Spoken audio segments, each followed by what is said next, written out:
Got it. There you go.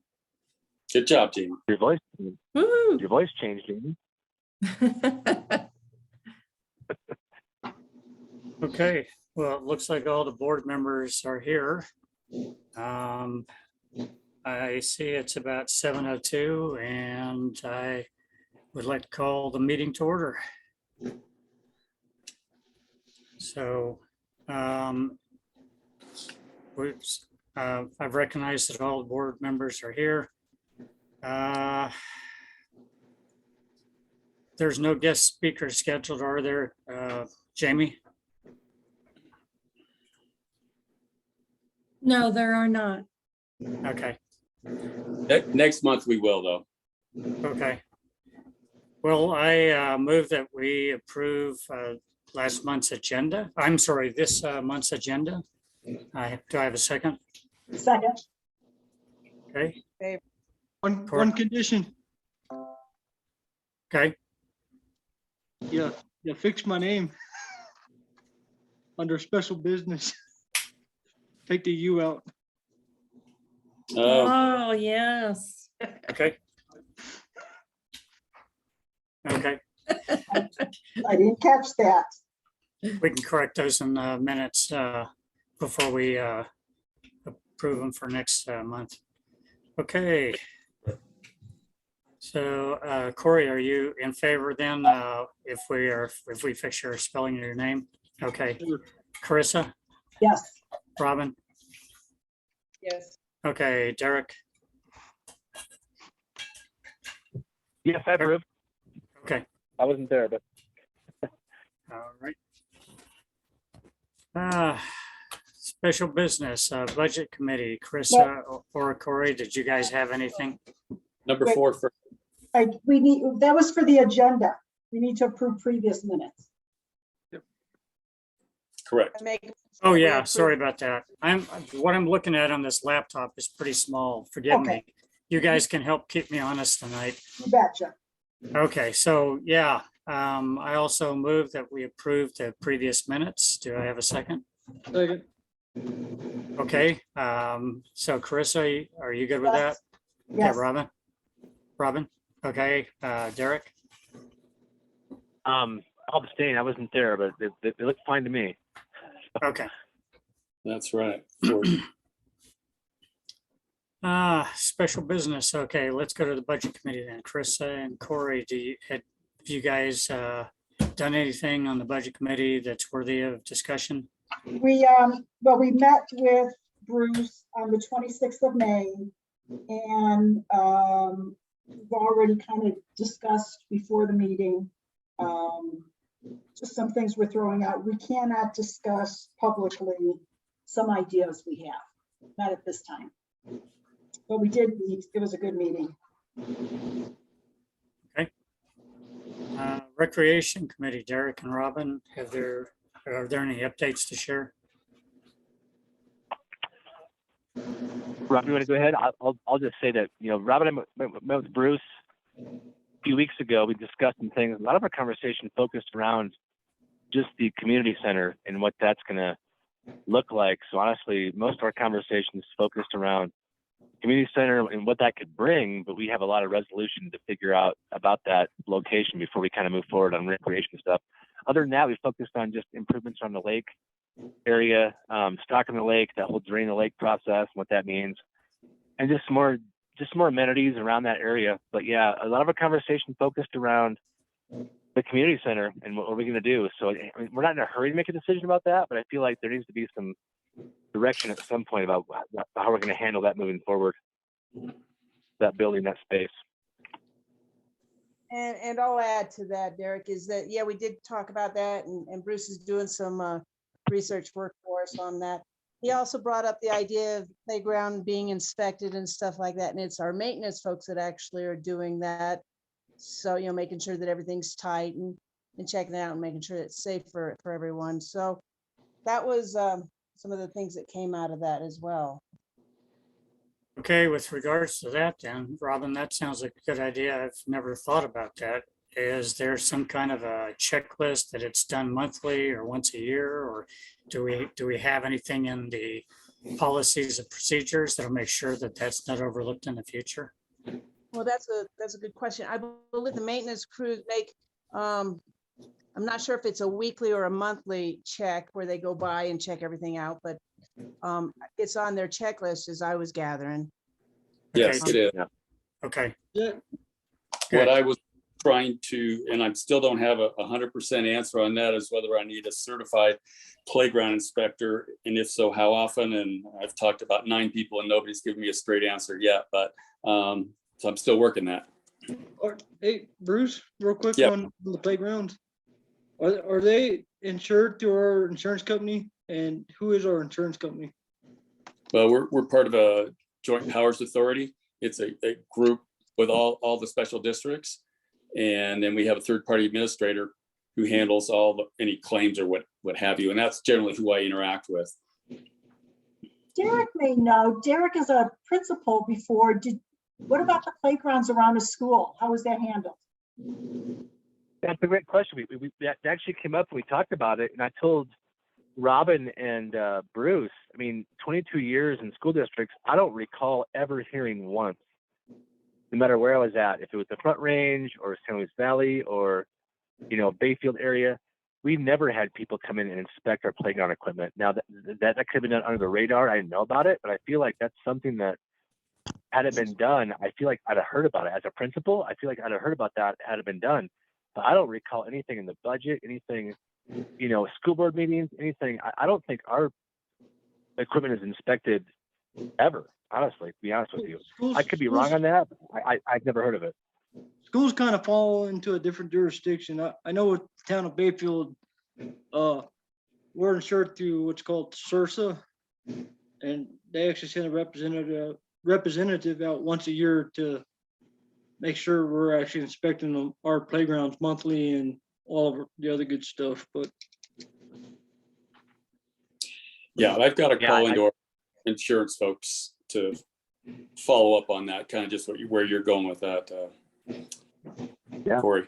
And I'll just say it again, Carrie. As a building principal, have there been people in my building inspecting playground equipment? I don't know about it. And I've never heard one thing about that ever happening. So it's kind of strange that didn't happen. I feel like it should probably happen, but I don't recall that happening once. the schools have their own like special field, if you will, and they get away with a lot more than a governmental agency like Forest Lakes and Bayfield and Durango and Ignacio. so Anyways, Bruce or Trevor, do you have any kind of a list that tells you what to check, or are you just looking at general condition when you go over there? I'm going to defer to Trevor on that because I haven't done it, but there's typically is a checklist and you look for things, and there's usually tools like you measure gaps between connections, whether the head of the screw is coming out, you flip the swings over and look for cracks, you inspect the chain and like they're usually rubber coated, and is there any breaks in those things? The things, just some, pretty basic stuff that is very obvious, but my past experience, we have a checklist and it was required by the state twice a year. Okay, by the inspector. That's what kind of is prompting this on my side, because I was wondering if we've done it. It may not be a requirement here, but it's not a bad idea regardless. yeah. So Trevor, do you have something like that?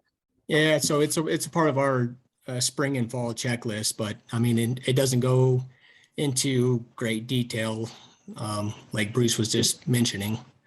Okay. So, Well, maybe that's something you and Bruce can talk about it and make sure that we get something that is appropriate without being overly burdensome. right. Yep. Sounds Will good. do. Thank you. Okay, anything else from the Recreation Committee? Not at this time.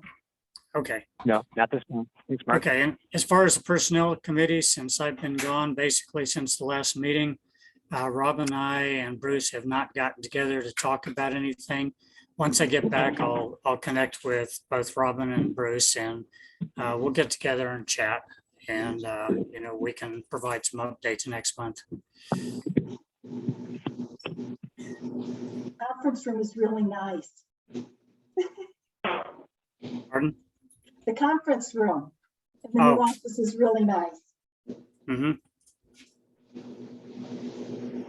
Okay, so this is the place where we open the floor up for any public comments.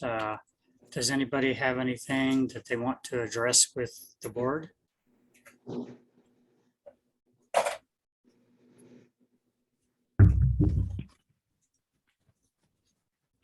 Okay. If there is nobody that wants to address us at this point, then I guess it's time for the manager's report. All right then, thank you. Briefly, we'll start with Snowbird Court where they're doing some mainline stuff. They're about halfway down the road with the water, and Trevor can give you a little more info on that because he's got the details. Couple of reminder things coming up. Summer solstice next week from today, longest day of the year. And also a couple more weeks down the road, we've got the 4th of July. And so with that comes some perhaps fireworks and things like that. And I just want to remind everybody to really be fire safe and smart, and please be careful. It's just a big deal now. Been at the fire department the last few days for a conference on wildfires, and I'm telling you, we really need to be careful around here. And I also just wanted to remind everybody, well, I'm getting well ahead of you here, September 1, the rates go up again for water and sewer. So just FYI, and that'll be reflected in your October bill. So Bruce, before you move on Yep. from the fire stuff, since I've been gone for about 5 weeks, you say there've been 4 fires around Forest Lakes. Well, no, I mean, just here, we had 2 in Durango, we had 1 in Pagosa and 1 in, what was the other one last? Ignacio, yeah. Okay. So they haven't been, well, Not real too close. far, but close Okay. enough. Yeah. That, I mean, we have similar weather conditions and things like that. Yeah, So, Mark, no rain, very high winds. Yesterday, we had terrible smoke conditions coming from the Flagstaff fires. It cleared up today, a little bit cooler.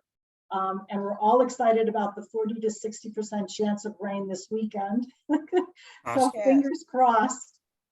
yeah, humidity's been down about single digit. It was 9% yesterday. And so it's like, I mean, and it's usually around 10 or 11. So it's very dry as well. So all the things that you don't want, that's just bad fire weather. Okay, well, thanks for updating me on that. I appreciate it. Yeah. So back to you, Bruce. Sure, thank you. The BRIC grant, which is a grant for hardening your house against fire, that's coming up here very shortly. July 1 is the deadline. I checked today, they have 74 applicants at the moment, or that are on the list that are interested. They really would like 100 or more. So you've got a couple weeks to get a hold of the fire department. And Jamie, as long as you're listening here, they asked me if we could put it back up on our website. So it's right on front and with a hyperlink on it to the fire department's page on that. So if I forget tomorrow, it's a reminder. Okay. So July 1st is the deadline to get our name on the list. Correct. Okay. And you need to provide some information to them because if you've ever worked with FEMA and the federal government, and they have, how do I say, it's a formula. You plug in numbers and then it spits out a number and it tells you whether you qualify or not. It has to do with your incomes, how much you want to loan, this and that. There's all kinds of parameters. So until you plug in all the data, you don't even know if you qualify even to continue on. So let me emphasize that again. This grant has not been obtained and it may or may not go forward, but Chief's trying really hard. And so we're reminding everybody to work on that right away and get that information over to the fire department. Do we have a link on our site to their site? We do, but it's like on the news thing and it got kind of pushed way down. So it's not up at the top. So we need to move it up to a spot, put it on there again or make it so it doesn't move. Because that's a big deal. I mean, that's for, windows, exterior doors, roofs, decking, things like that. I mean, it could be,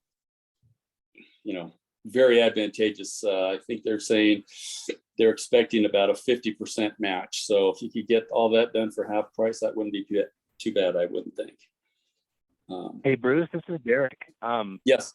I was emailing Chief Evans, and he thought that it wouldn't be until September because they're trying to figure out the bidding process and things like that. Have you met with Bruce in the last like 5 to 7 days? Because my emails are probably about a week old with him. I talked to him today.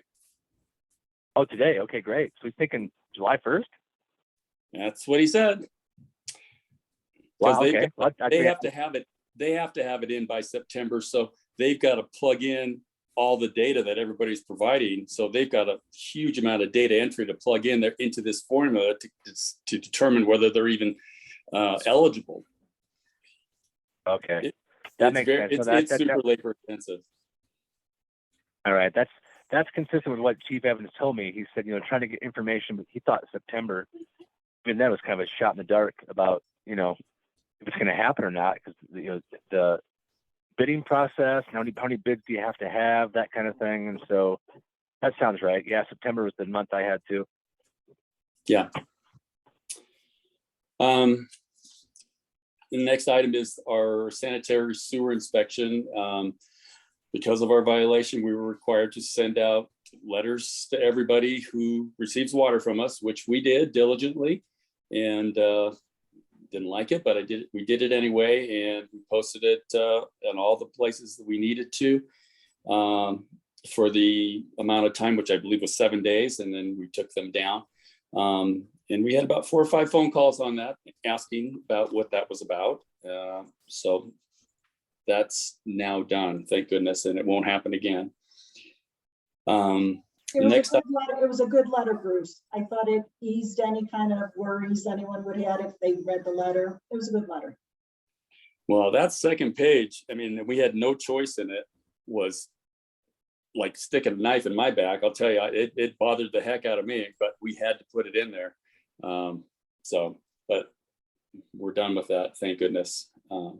Anyway. So thank Mark Fusion. He put that together for us, did a nice job.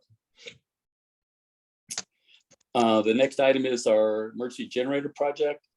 What that's for, just for anybody who doesn't know, it's to help power, obviously, our plant out there so we can continue to pump water, run our sewage facility, and to be able to pump water up the mountain. We've got an initial design, but after we looked at it, based on the fact that we're going to be getting solar as well, we really didn't like that we had solar panels in 4 different places. And one of the locations, if not maybe 2, and Trevor can correct me if I got that wrong, but at least one was going over some of our pipes. So we would have had these solar panels over the top of our water pipes coming out of our wells and some other things. And I'm just like, that just didn't make any sense. So we all got together again and found another place, and we got it all in one place. And I think that makes a heck of a lot more sense. And there's absolutely nothing underneath it. And admittedly, even with no matter which choice we picked, we're gonna have to cut some trees down to eliminate the shade that they cause, and we will have to do that as well, but not as many, I don't believe. So that's a good win, and I think it's much easier and to maintain everything and keep it all together instead of having it 4 different places. And it's still going to power the same amount of. Correct. Equipment. Okay. We just got all the panels in one location instead of 4, but it's the same output. And so, yeah, that was about 5 or 6 different meetings and walking around all over the place and stuff like that. But I think it's a good thing. Rick Johnson's now putting together his comments back to Browns Hill, who did the engineering on that, to modify what the original plan. So we should be getting that back. Well, I'm not exactly sure, but I would say sometime later this month or early next month. And we should be getting going on that, hopefully right after that. Next item was something I just mentioned, Fire Academy, which was yesterday and today, all day. And Trevor and Kyle and I went to it, and it was wildland fires. And had the fire chief from Ketchum, Idaho was teaching the class, but it was a FEMA funded class. So there will be certificates provided to us, assuming we all pass the test at the end. I don't know, I guess we did. Really interesting. We've got a lot of information. It's going to make us go back and look at our plan, and we'll revise it and talk to the chief about that. So we'll all kind of get together on that to update our plan to reflect some of the things that were going on from this class, as well as other things that may have been updated since the last time our plan was written. So that'll be this month. We'll be doing a lot of that stuff to make that happen. So was that the primary benefit of this class, is so you have information to take a look at our plan and how we would respond? Part of it, but the other thing is it's just understanding, how do I say it? The mutual aid situation, the communications, methods of communication that work, things to consider, the soft things like, what if you have, I mean, we don't have it, but if we had like a preschool, or we had an elderly care facility, those take special arrangements if to be considered, that some of the larger cities and things like that, they have to consider. They call, who makes the call on whether to evacuate or not. Found out it's the sheriff, not the fire chief. Interesting, but that's just the way it is. So there's a lot of factual stuff, especially for non-fire people, that we definitely learned about. There was a lot of fire people, but we had a lot of county people. We had their public information officer. We had someone from the health department. We had someone from their IT, a couple of people from their IT department that do the GIS mapping, which is super helpful in identifying where places are and things like that. So it gave us a real broad understanding of some of the things we have to do, some of the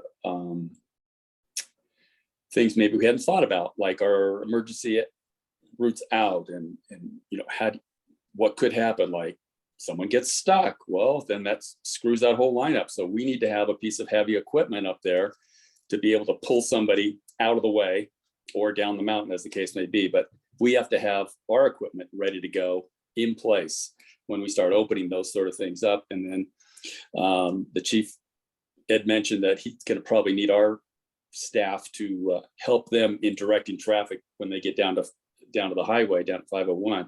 He goes, I don't know whether they'll be going both directions or one direction or the other, whether we're going to 2 lanes. He goes, that'll be a decision at the time, but they're going to be trying to fight the fire, and they want us to kind of manage as best we can the traffic. And we can utilize some of our vehicles, such as those big snow plows and things. If we want people to go one direction, we just put it across the road. So those are things that never occurred to me, but so we learned, and so we'll making some adjustments to things. And it's just good to have two of our operational people that are out in the field that went to this, and so they have a real good understanding as well. So very beneficial, I think. Hey, Bruce. Yes, sir. This is Derek. So I've had a few residents just bring to me, not a concern, but just a question. And so you mentioned that it's the sheriff who decides once the evacuation must take place. I guess we have some newer residents who say, well, how fast does that happen? When does it happen, kind of thing? Because you know how wildfires can travel pretty quickly. But if you get to the evacuation route and that gate is still locked, what do you do now? And so I have residents saying, I'm buying bullet cutters because I just don't. It's not an issue of trust. It's an issue of how does this work, and who informs who when, and that kind of thing. So is there some? Yeah, that's part of what was happening today as well, because they model the fire based on the conditions. What's the wind direction, speed, humidity, the forest certainly around us, what it is, and they have some very good modeling that they do that predicts where it's going to go. Of course, nothing's perfect, but they have a pretty good idea. So in a lot of cases, they can predict 2 and 3 and 4 days out that it may get there, and so they issue those pre-evacuation orders. That's like, hey, heads up, you might want to get ready. You don't have to go yet, but you can if you want. It might be a good idea, but you don't have to until they issue it. So it's all about timing and not necessarily doing an entire thing at the same time, like in the city. They wouldn't do like the entire city of Durango at once, because then you'd have 18,000 people hitting the highway at once. So whoever is closest to the fire, they're going to notify them first, get them going, and then maybe half an hour later, another group, try and keep those roads moving, because if you just jam them all at the same time, it doesn't work. So that's I how get they. that. I get all that. I'm trying to answer their questions, because we know good and darn well if something starts down on Meadowbrook or by the lake or something, it's going to be 10 minutes before it gets to the upper parts of the development. And so people are just wondering, what do I do, Derek? Do I just head towards the evacuation route? I say, yeah, head towards that evacuation route. And they say, and then what? Is somebody going to be there? I say, I have no idea. I would hope so, because I've seen Upper Pine do their work, and Upper Pine is on it. And it's not about, I don't distrust the county or the county sheriff's office. It's just they're so far away. And how's that work logistically with when they say, okay, open those gates, get them open, because that fire may be upon you in 10, 15 minutes. Well, that's true. I mean, there's some variables we just can't tell you. I mean, if the fire started at the lake right there and was going up there, that would be a real problem. It really would, because the fire department's a little bit of ways, and our staff's may or may not be there. Depends on what time of day and what day it is and things like that. But if we're there, all of our guys have the combination. I have the combination for our lock. So we have the number of people that can do it. It's just a matter of when and what time it is. And we don't know that. So we have to have, that's part of what's going to be in the plan is, okay, well, if that's not there, then you got to go down. If that's not an option, then there's other things like talk about sheltering in place, going to a safe place. A safe place might be, in our situation, would be at the lake. Without down closer to the water where you're away from trees and things like that. So those are some of the things that were discussed. And if you look too at those locks on the gate, as you have a lot of times with county roads, everyone has their own lock. And there's a Correct. fire department lock on there. We are lucky enough to have fire department, firemen, EMT people living in Forest Lakes that I sure know I think it's a key or I haven't looked, but so there's other departments that have those locks on there. Yeah, we have our lock locked onto theirs. So that we'd lock ours around theirs and we go in and out of it. And that way we can still lock it, but we can still get through if we need to. We do have a resident with a raised hand and would like to ask a question, Bruce. Okay. Hi, Bruce. My name is Danielle Coronado. I'm a resident down on Lower Forest Lakes Drive. And we also own a fire mitigation company here in the subdivision. And I don't have any solutions, rather just information to offer, I suppose. I also have a little background in emergency management as well. And in the last CWPP for the subdivision, they did write in there with the fuel loading within the subdivision, the entire area, it has potential to be on fire within 2 hours time. And that's definitely not enough time to evacuate the largest subdivision in Southwest Colorado. And then as far as the evacuation route that we have that connects to Bear Creek, I, for one, wouldn't recommend any residents going there at all. The fuel that's on each side, the egress is terrible. I could probably almost guarantee that people would die in their cars. It hasn't been cleared or mitigated, and on top of that, it is locked as well. I do know that the Colorado State Forest Service in their new forest plan has opted to update all of the CWPPs, which is great. So it'll be really interesting to see what they come out with for our area once that plan is developed. And I encourage the Metro and whoever else can be a part in building that document, because I think it can bring some additional focus to the needs of the Metro District and the subdivision, such as the evacuation route. And maybe we clean up the one that we have and potentially add another one if there's a location that we can have. It's just a matter of being part of those meetings in development process to get those concerns in there. Once the concerns are heard, it's easier to write into that plan. Here's the issues that we're seeing and what we'd like to see done. And then moving forward into the future, whether it's the fire department or the metro or whoever can write mitigation grants, and they can have the CWPP plan to back up the reasoning for here's why we want to do this, and we actually have it in our CWPP that it needs to be done. And so applying for mitigation grants are easier to obtain when it's in writing on official documents of that sort.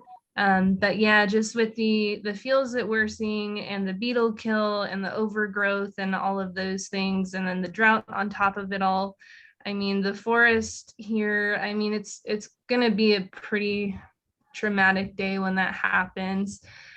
We definitely try to advocate for mitigation, but unfortunately, there's just not enough of it going on. And if one neighbor does it, but the 4 neighbors around them don't, then it's kind of, I mean, their chances of surviving the fire are a little bit more limited, I would say. But just wanted to offer those things. But that's all. Thank you. No, thank you. And if I could, 2 points. And you brought up the CWPP is, for most grants, it needs to be updated. Otherwise, you're not going to qualify for the grant to begin with. So that's, ours needs to be updated. So we will be working on that. Secondly, about 2 weeks ago, we took our blade down there and we widened that emergency road. We put gravel down and what have you, and we'll be cutting some trees down. So it has been looked at, just for your information. Yeah, I was going to ask her if she's seen, been on the evacuation row since they've done that work. It's been improved greatly. Where'd she go? There you go. And can I have your name again? You said it too fast. Danielle Coronado. Danielle, thank Is you. this Jess's mom, Miss Coronado? I'm pretty sure it is. Yes. Yeah, know you well. And I'll say, Bruce, you know, Jess or Miss Coronado and her husband, they know their stuff. So if they talk to you, work with you, I think that's a source of good information. So just FYI. Yeah, I'd love to talk to you anytime. Appreciate it. Well, thank you. You clearly know what you're talking about, and that's nice to hear. Are you Robert's wife? Yes, ma'am. Yep, Robert's my husband. Okay, I just saw your mitigation on the side of your truck or car or something, your sign. So that's Oh, great. yeah. Yeah. Yep, definitely trying to get that out there as far as what we do. And definitely word of mouth has been the best advertisement we've found. That's wonderful. But yeah, do take a look at the road and then maybe have suggestions for Bruce. And like you said, they're going to widen it at some places and get rid of lower branches. Okay, yeah. So Bruce Yeah, that'll is, be good. yeah, very proactive on that, and the crew has done an amazing job. Yeah, That's good. we've got about 5 or 6 trees that I marked. So if you see these white dots on them, those are the ones that are going to be gone. It's going through some areas that we thought maybe large vehicles or vehicles with trailers might kind of get stuck in there. So we're just going to widen those turns out, so make sure we think they can get through. Yeah, definitely. And I just remembered my last point real quickly that I also wanted to mention. I heard you say earlier with the chief's suggestion of using the Metro's vehicles or fleet to potentially block roads.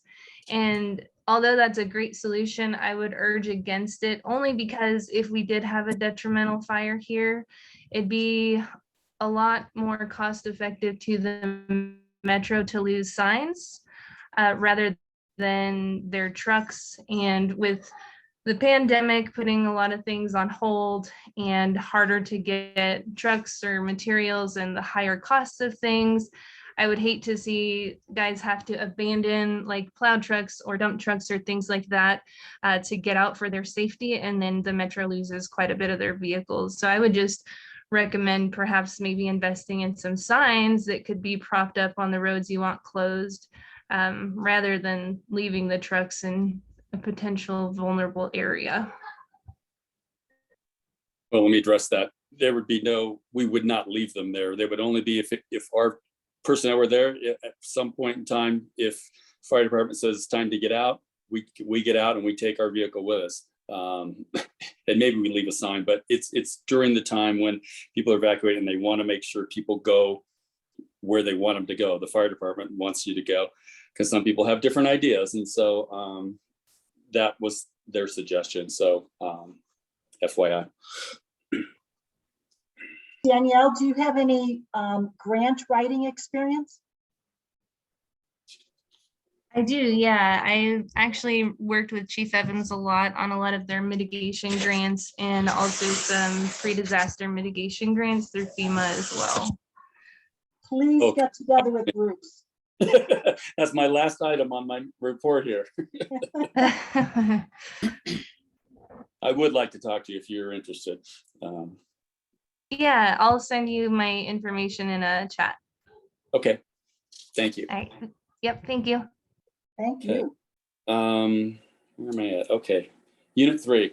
Yeah, there's been some interesting things going up, and it's just getting a little out of hand. So we're gonna powwow with the county and try and come up with some solutions over there. I mean, you've got a lot of people squatting over there. They're doing fires. They've got people running around, shooting guns in the air and stuff like that. And it's just out of hand. And so we're going to pull together kind of a task force,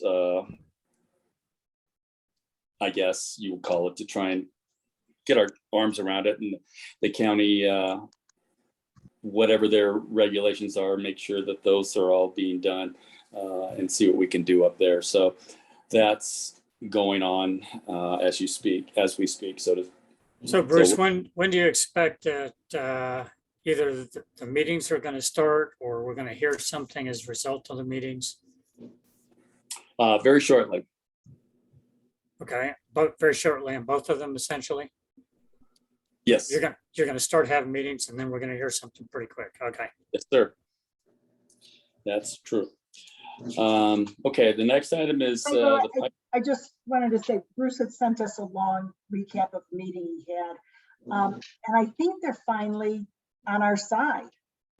They you know, there seems to be positive reinforcement of things that, you know, how we want to keep it lawfully and safe up there. And I thought his recap was a real positive turn on things. Do you feel that way, Bruce? Yes, I do. Yeah. Okay. Next item is the Pine River Lodge used to be the Horseman's.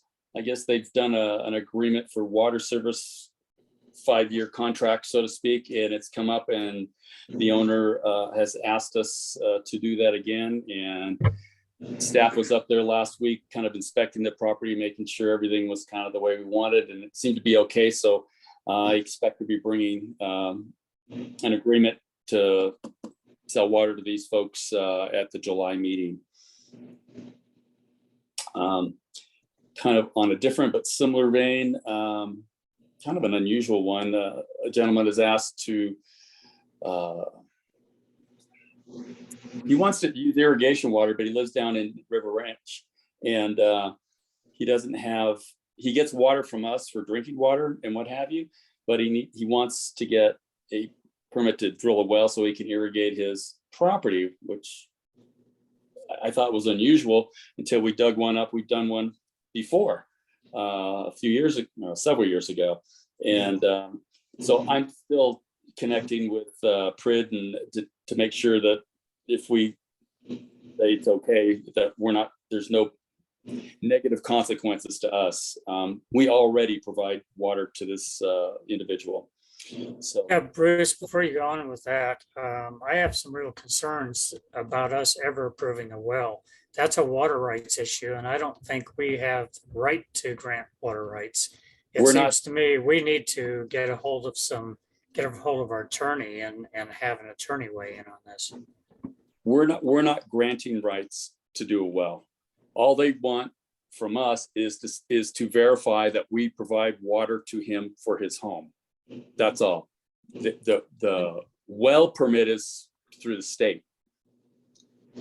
But they won't do it unless, from what I gather from talking to him, that unless he already gets drinking water for irrigation purposes, Okay, he has to have water from us or somebody already.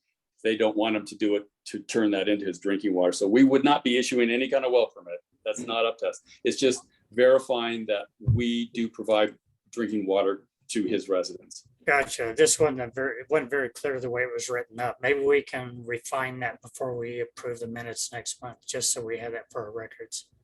Okay.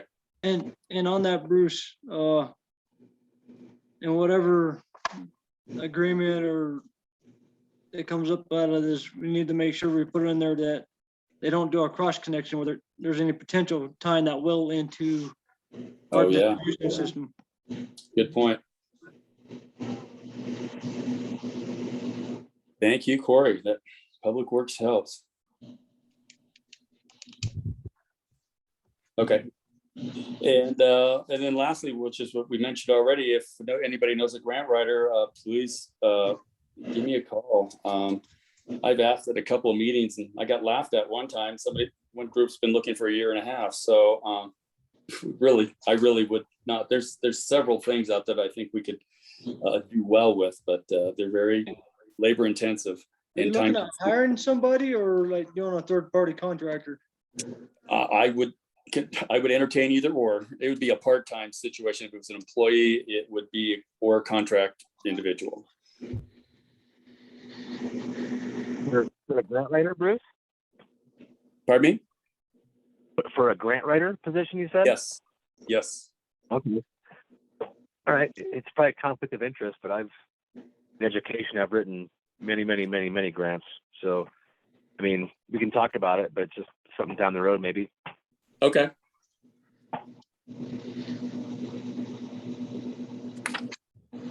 That concludes my report. Okay, I guess it's time for the office staff report. All righty. So we mailed out and processed about 1,000 utility bills this month. Currently, we have 353 residents set up for e-bill and 30 residents set up for bank draft payments. Donna sent out 12 shut-off notices and was able to collect on all but 3. She also processed 10 property sales. We filed 3 liens and 3 lien releases with the county this month. They also prepared, labeled, and mailed out 830 sanitary survey inspection letters to the residents. We're still working with Cassell. We ordered new utility billing cards. They should be here this week.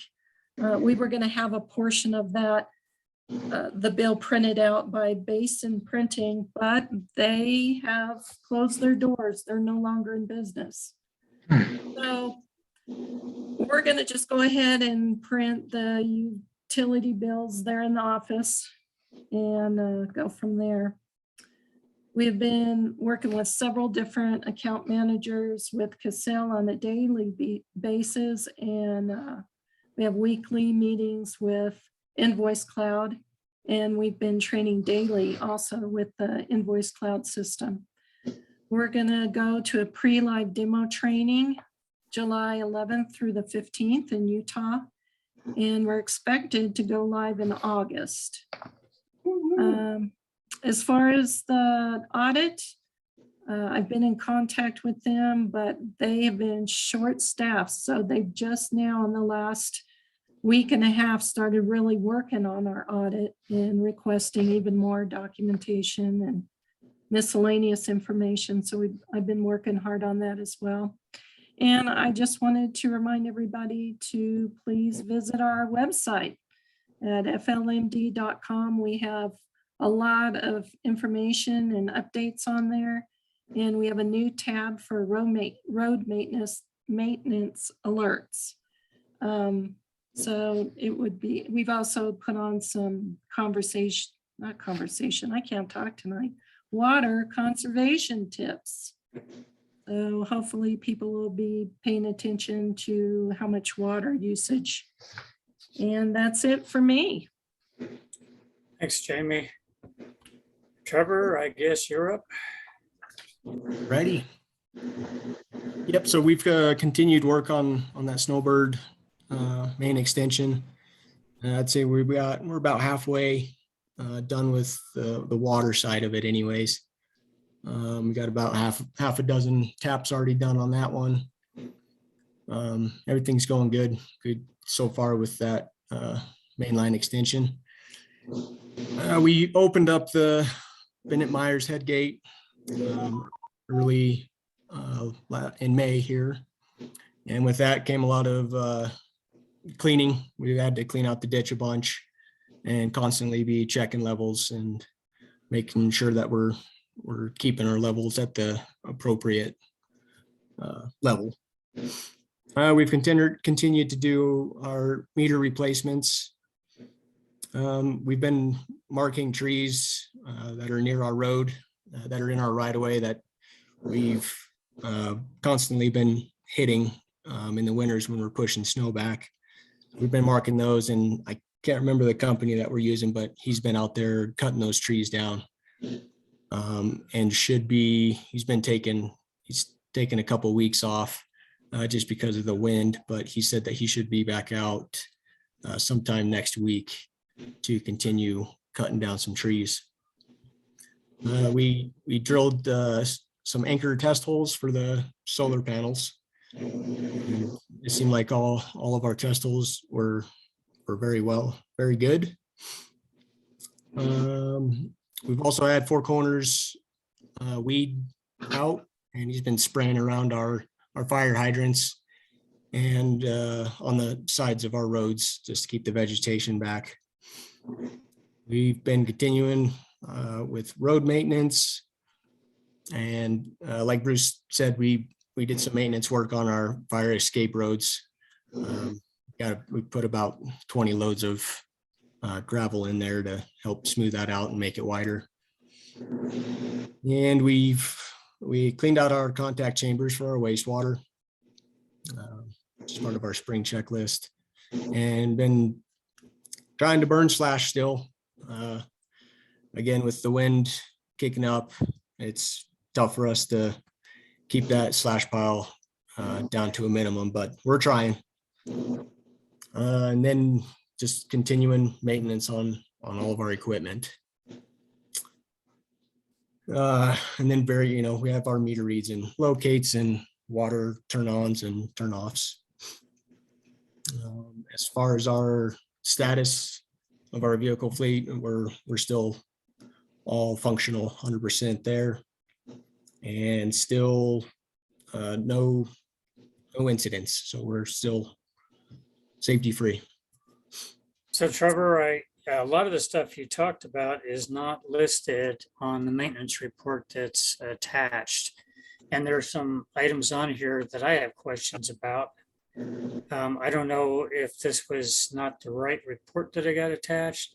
I don't think it is. It's Yeah, not the yep. right one. June 9th, Okay. 2020. Maybe you're looking at last month's. June 9th, 2020.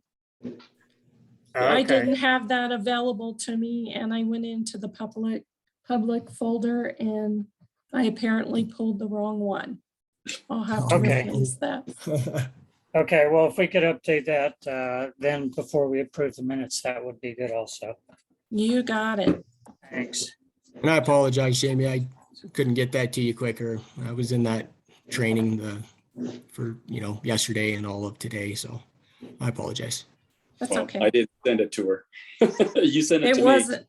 wasn't Yeah. attached in the Yeah, email I you sent me, that up. Bruce. Yeah, I know.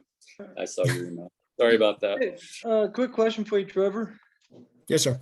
Where are we at with the road maintenance? We pretty much just on maintain right now? Are we done fixing all the potholes, or where are we at with that? I mean, that's a constant battle. I know we've got most of our the main loop, the main traveled areas all done, and we're trying to hit all of the side roads that we didn't even get to last year. So And we're currently working up top and we're coming back down.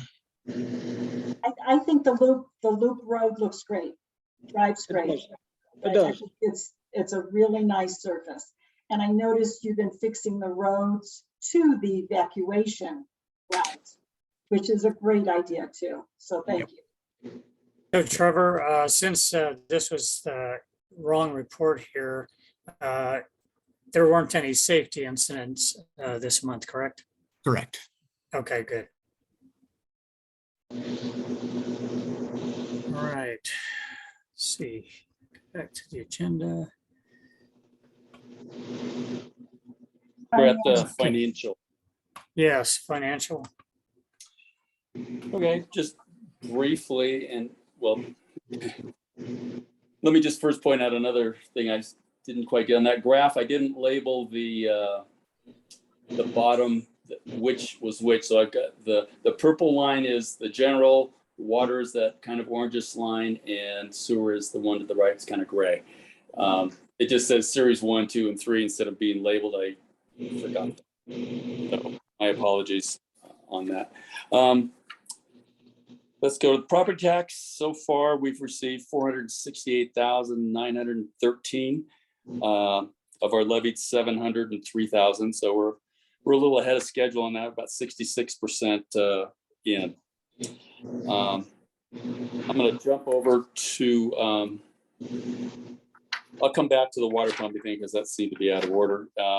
On the revenue side, general fund, we're at about 48%. Revenues and expenditures are about 47%, so we're doing okay there. Water revenues are at 36% of budget and 35% expenditures, so we're okay there as well. Sewer is at 41% of budgeted, and our expenses are 36%. So overall, revenue side of things, we're at 42% of budget, and our expenses are at 40%. So we're about roughly 2% ahead at the moment. Cash in the bank, $1,347,000. And there's also a graph that on the attachments that shows kind of what I was just talking about. Is there any questions on that before I move to the water? No, Bruce, will it be possible to combine the graphs where it shows revenue versus expenses in one graph? Probably. And maybe I just do a different kind of graph. I do a line graph instead of bars. But yes, I can. Pardon me? Either or is fine with me. I just kind of would like to compare our revenue versus our expenses in one graph versus going back and forth. Okay. More of a convenience for me than anything. Not a problem. Figure it out. Okay. Any other questions on that? If not, we'll go to water. May we pumped 4,757,924 gallons. So we're about 750,000 gallons higher.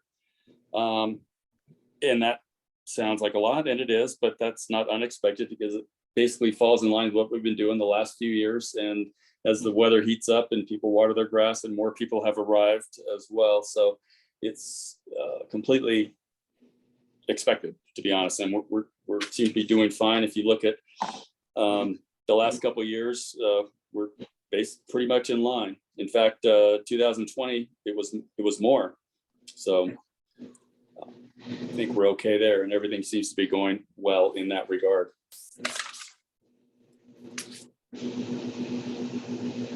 All right. Any other questions?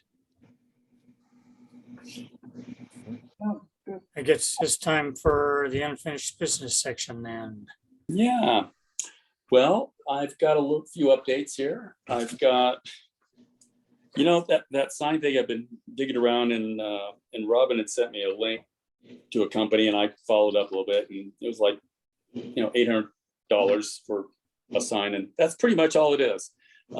It wouldn't be operational. It's just a piece of equipment. So anyway, I contacted a sign company down in Durango and kind of explained what we wanted, and they gave me a quote. And just so you know, it's $14,891. Just to give you a sense of where we're at with that, and that is a fully operational one, by the way. So I thought that was just a good data point. I want to keep bugging everybody to give us quotes, especially if they're in that range, because I don't know how you feel about that. They do all the work, the concrete, everything. Nah, actually, we'd probably have to put the footing in, Electrical? and we'd have to put the electrical in as well. So that's on our side. So that's, So you're right. That's what- not the total price. Is it gilded in gold? No, but just like a really fancy TV kind of thing, and so to speak, and legible. But then you've got to have the ability to connect to it via Wi-Fi. So we, extend our out there and connect. And I've got the whole bid here. It's line itemed everything out. So it's big. The first one he gave me was about 25, and I said, yeah, that's not going to work for sure. He goes, okay, well, let me work on that a little bit. And I got this one. So that's just a data point for you. So, I kind of thought that what we heard before, $800 or $900, I thought that seemed odd that it could be so cheap, honestly. So yeah, maybe this is more in line with reality. Yeah. probably. Yes. I think closer to this thing, closer to 800. Yeah. Maybe, Uh, yikes. Yeah. I know. I don't know, maybe we could look at it in next year's budget or the year after that. It's not gonna happen soon. No, I'm thinking it's part of a group we do for fire. And that's part of it. And it's for fire warning. Maybe we can poke around and somebody else has something a little cheaper. True. I disagree with fire. If there's a fire, I'm not going down to look at the sign at the office. No, you're not. I know. But an incoming, if It's a great tool because I'm guessing 90% of the people come in on that road or they stop at the mailbox. Yep. But we really don't have a lot of announcements to make in the near future other than the next election. So I don't see a rush in that because someone told me that people complained that they didn't know that we had an election. I don't know how else we can get the word out to let people know if they're that interested, they should be on the website, they should be at these meetings. Jamie puts up the minutes, the recordings. I'm blown away by that price. So yeah, no, it's a lot. I know. that's a lot. I still like the idea, but I think we need to look and see if there's any other alternatives. The sign could be actually very usable for like trunk or treat, some of the road maintenance where it's going to be, give some heads up on some of that. Other events that are coming around. Yeah, it could be handy, but that's a hefty price that we need to find another way. I think if we had a sign, there would be a lot of things we could use it for. There's often things we want people to be aware of. And if that was readily available, it would just be one additional way to get the info out. I still like the idea. Me too. Oh, I love the idea, but not at that price. Right. Yeah, I'll keep working on that, but I just, Thank like I you. said, I have one data point now, or Yeah. maybe two if you consider the 800 one, but that wasn't a functional piece of equipment. That's You need just a something- screen. Anything else on that?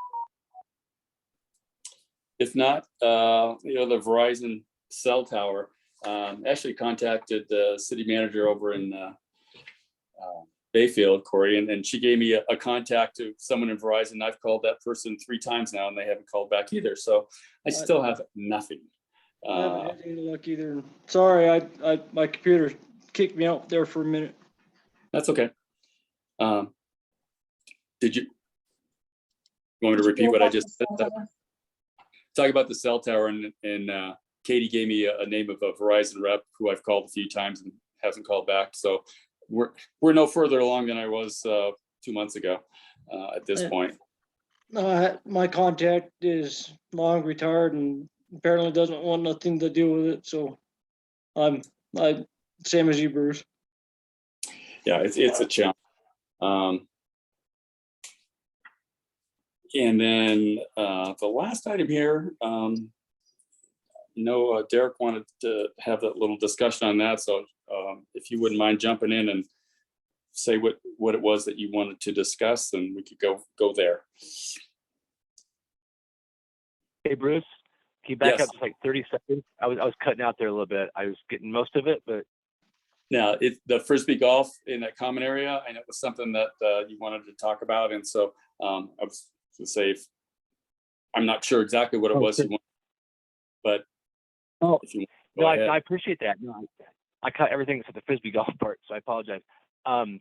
No, we had some people bring us concerns about, the Frisbee golf course, which is kind of that green belt area that extends from not quite the dam area all the way down the mailboxes. And so I didn't know a thing about it until someone brought it up about location and why those things are where they are, and what about privacy rights, things like that. And so, I'm not, of course, adverse to having a Frisbee golf course in the area. I think it adds one of those amenities that people enjoy, but I have zero history on this.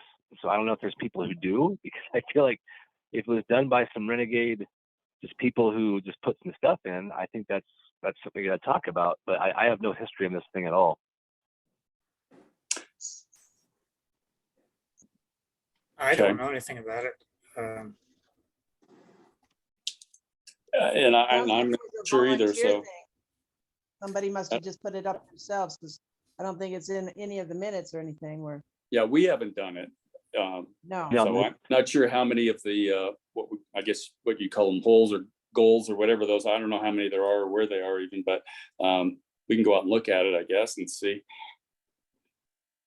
Yeah, I just had one. We got the email from the resident who was concerned about, this thing was outside their window. I walked.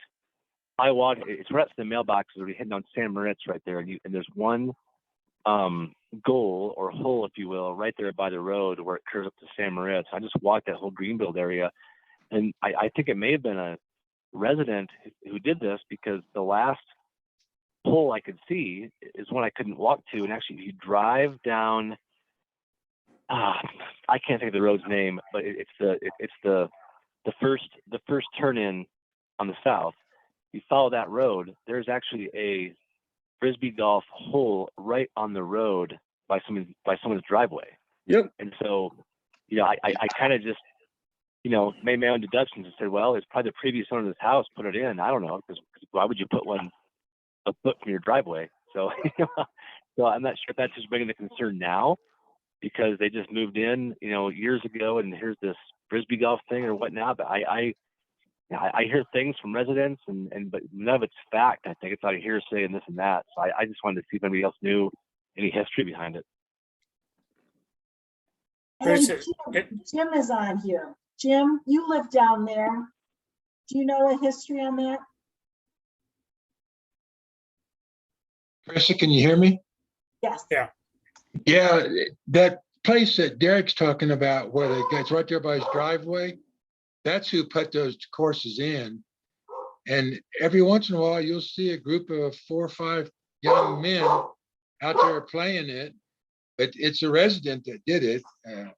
I assume they just thought it'd be okay because it's Greenbelt.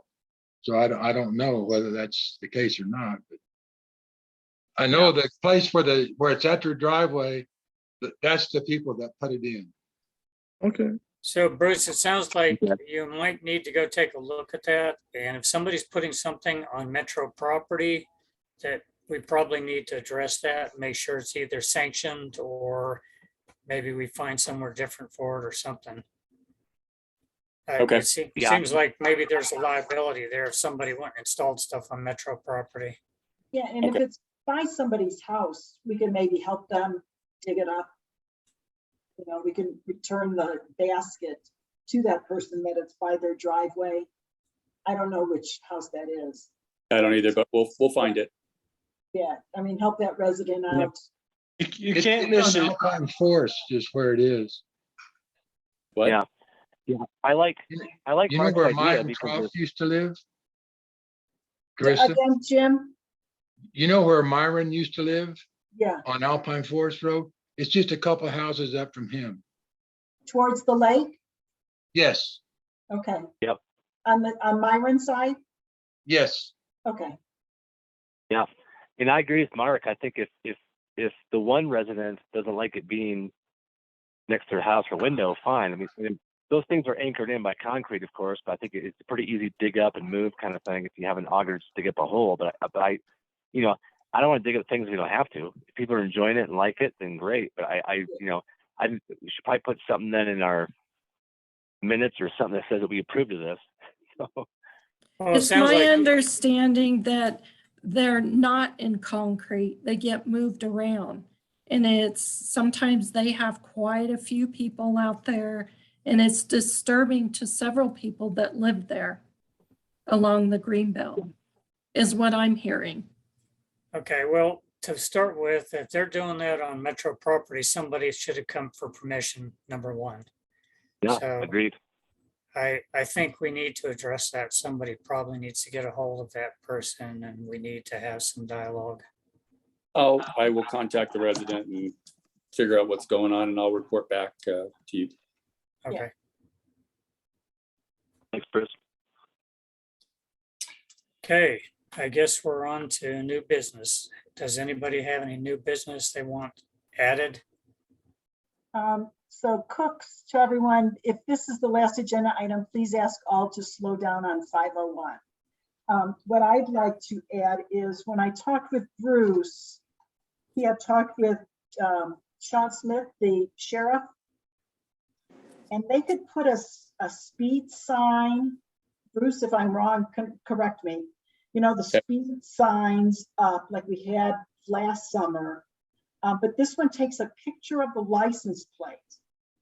And if you're over a certain limit, they will send you a letter that says, if you get stopped again by an officer, you will get a ticket. I'm all for putting that up on one or That many was of through our the roads. sheriff's office. Pardon me? That was actually through the sheriff's office. They wanted to verify Correct. the number of years and stuff Yes. that we, so it was actually through them that they'd put it up for us. Now, but what the difference on this is, it's got license plate reading cameras on it. So it reads it and then sends a letter to the owner of the vehicle. It says, you were speeding at this time on this day at this place. If you get stopped again, this is a warning to you. So if you do get stopped by another police officer or sheriff's deputy for speeding, you will absolutely be issued a ticket. Right. That was it.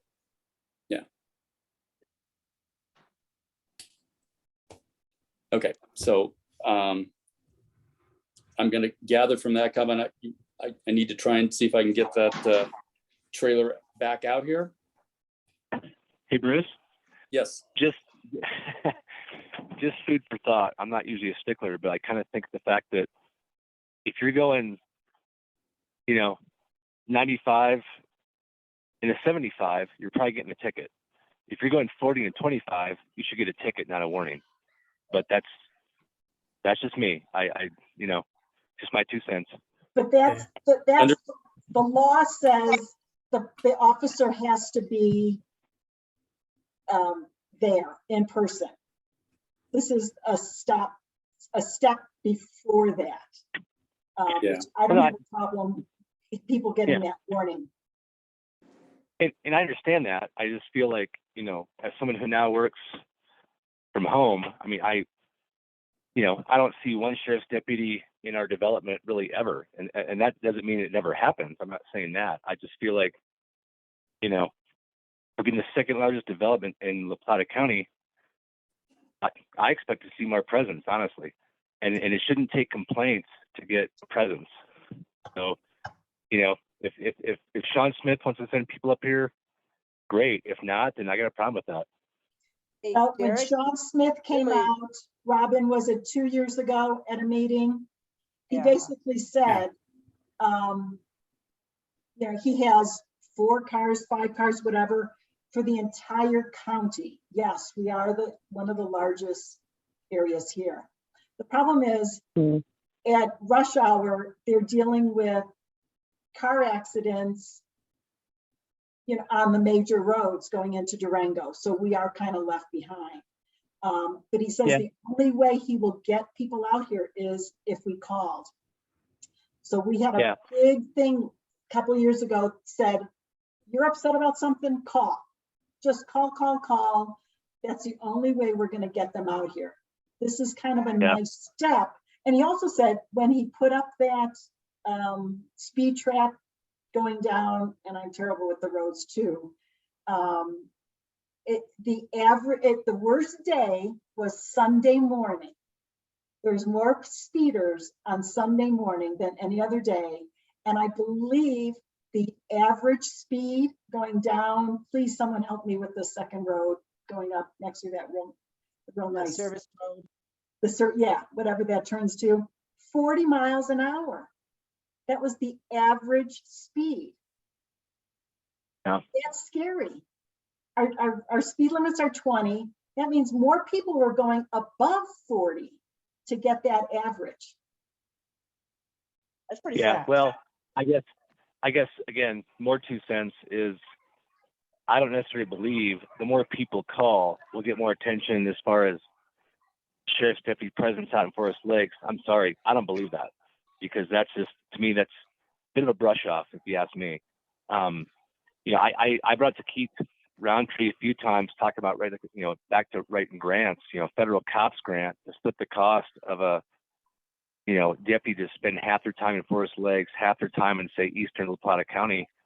I mean, Keith didn't seem to want to move on that at all. But I feel like, you know, if we can write a cops grant, and they're not uncommon for places like ours, especially rural places, these types of grants, I feel like if we could split a grant, La Plata County, and half that time is spent in Forest Lakes, half the time is spent just a presence, something, you know, because I get it, but I disagree.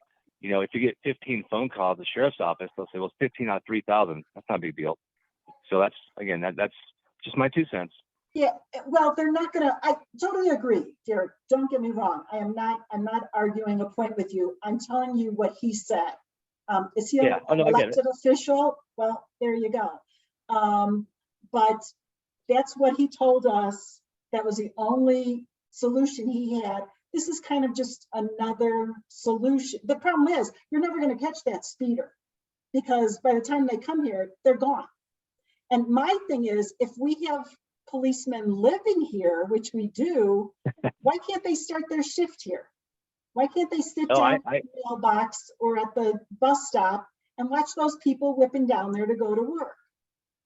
Chris, I totally agree. And I think back when I first moved here, you know, 6 years ago, whenever school started, that's when the cops were always hanging out in those areas checking speed. And so far, last few years, I've not seen the sheriff's deputy down at the bus stop. I've not seen, you know, anywhere in 501, nothing. And so it's, you know, I'm with you. No, I'm criticizing the sheriff's office. I'm sorry, but I just don't think that making a few phone calls, that's not going to matter to me. That's just that's just my opinion.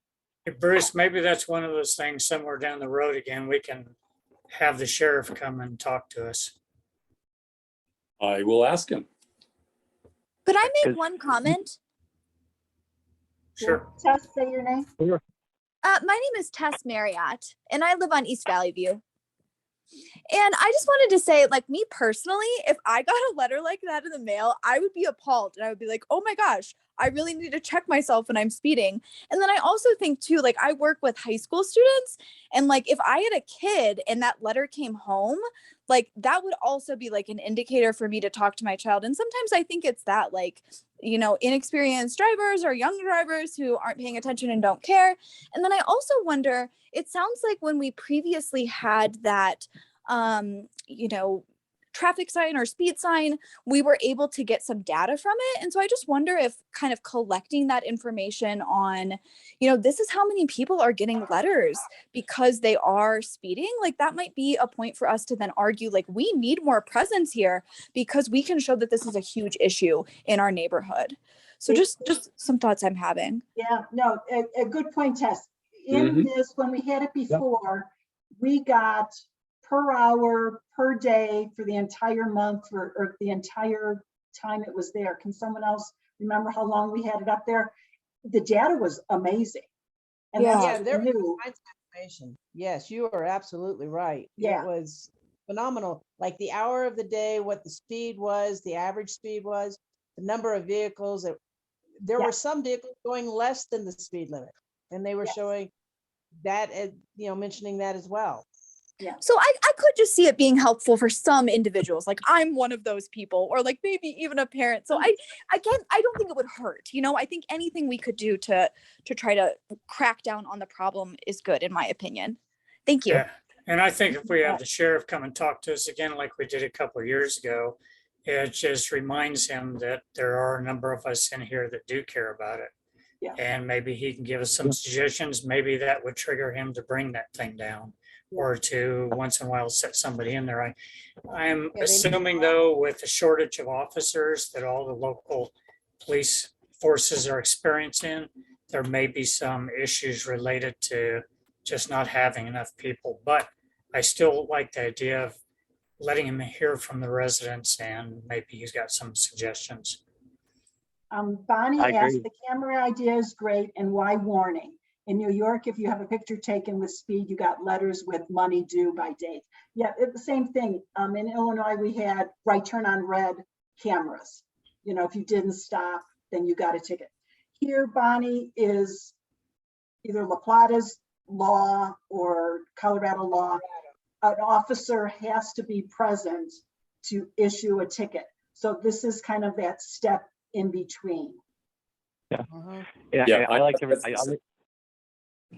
I like everything I'm hearing. I just know we all know how things work too. If a sheriff's deputy shows up unannounced, a day or 2 a week and is giving out tickets, the word's going to spread very fast. Hey, watch your speed. And then what happens is once, like I say, I bring the example of like when school starts, Bayfield marshals are out, the Plata County sheriffs are usually out, kind of thing. And those first 2 weeks when people say, oh, yep, school's in session, I should slow down. Now, do they come back? Well, no. And so people just go right back to, 45 and a 25, again, kind of thing. And I think just showing up every now and then and giving out a few tickets, the word will catch on pretty quick. You better slow down. Yep. I don't think admiring the problem any further tonight is going to solve it. I think, Bruce, if you would touch base with the sheriff on our concerns and if possible, maybe have him come out for a meeting in the future, I think that would be a start. I'll do that. Thank you. Okay, any other new business? Okay, we don't have any resolutions this week. So I guess it's on to approval of disbursements. Excuse me. Can I jump in here before Corey does that real quick? I just Sure. wanted to explain a couple things because they're just crazy what some of the prices are. If you look, Desert Mountain Corporation, 17,800. That's our lig for the roads. I mean, it's just a huge number. Our trash is $7,200 a month. Our electric bill is $16,000.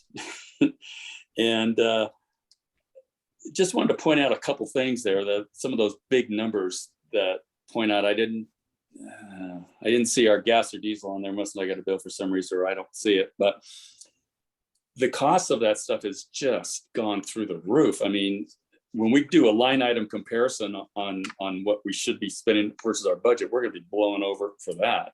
I mean, we're still under budget, but on that one particular item, we're getting killed. And we don't really have a choice, to be honest. So I just wanted to point that out.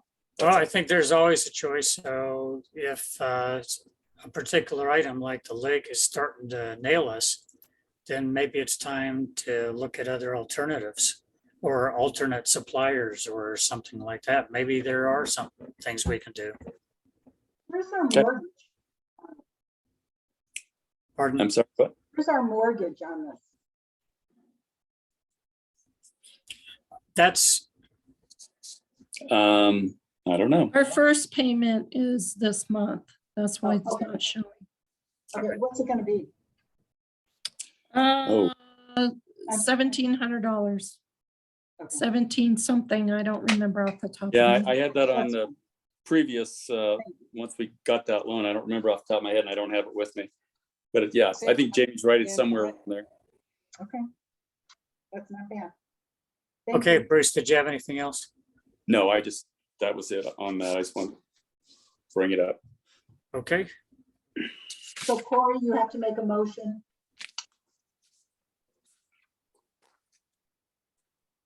is Corey still on? Yeah, Yeah, apparently. Sorry, computer's having some issues at the moment. I'm Okay. sorry. That's okay. I'd like to make a motion to approve the disbursements through May 1st through June 1st, 2022 in the amount of $85,539.06. second. Okay, so Robin, are you in favor?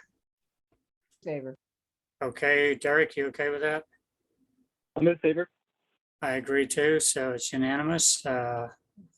Just the disbursements are approved. Let's see. So I guess we don't have anything else on the agenda. It's time to adjourn. 8:23, I motion to adjourn. Okay, Second. Second. and I agree. Derek, I agree. okay, and Robin or Carissa, whoever seconded the other, you guys are both in favor too, right? Okay, so it's approved.